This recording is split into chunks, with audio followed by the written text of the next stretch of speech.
Yang penting dari kehidupan kita itu adalah identitas atau self concept kan.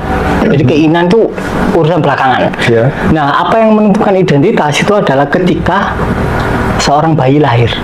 Bahkan jauh sebelum itu, ketika seorang bayi dikandung.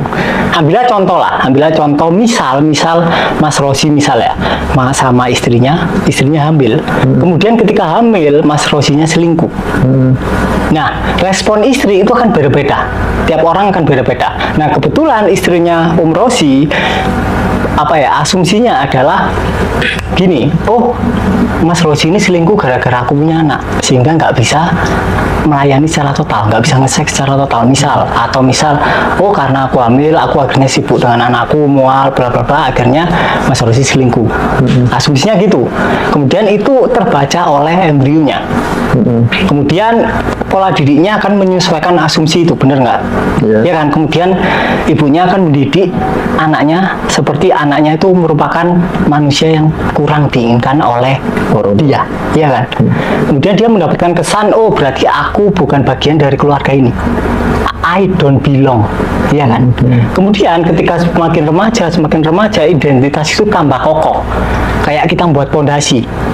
Kemudian muncullah perasaan dan pikiran susulan yang merupakan pikiran itu dan perasaan itu adalah pemicu dari pondasi sebelumnya, yaitu self concept-nya atau identitasnya.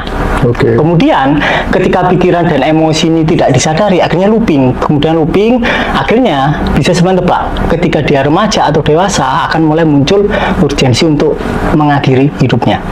Akan mulai muncul perbuatan atau aktivitas yang ingin bunuh diri. Itu salah satu contoh.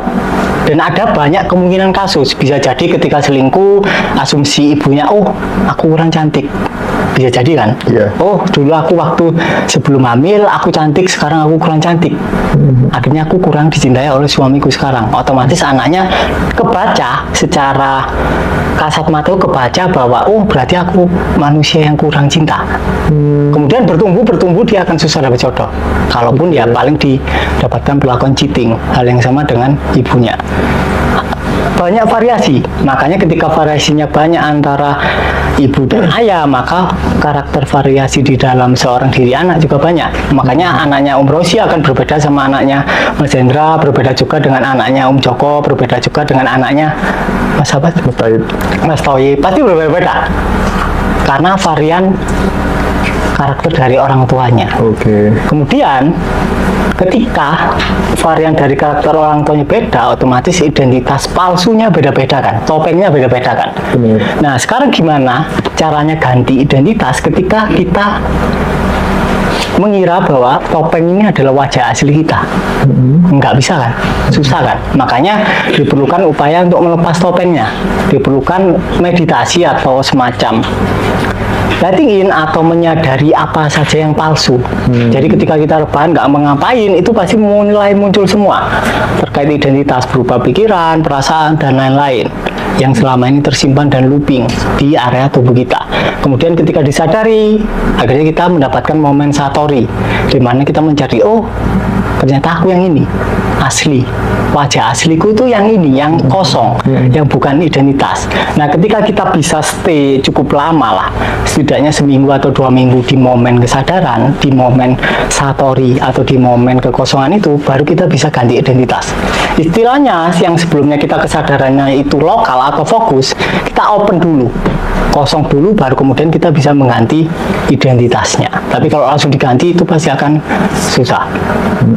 Berarti butuh waktu ya. Berarti pondasi terkuat itu ketika kita masih di dalam rahim seorang ibu.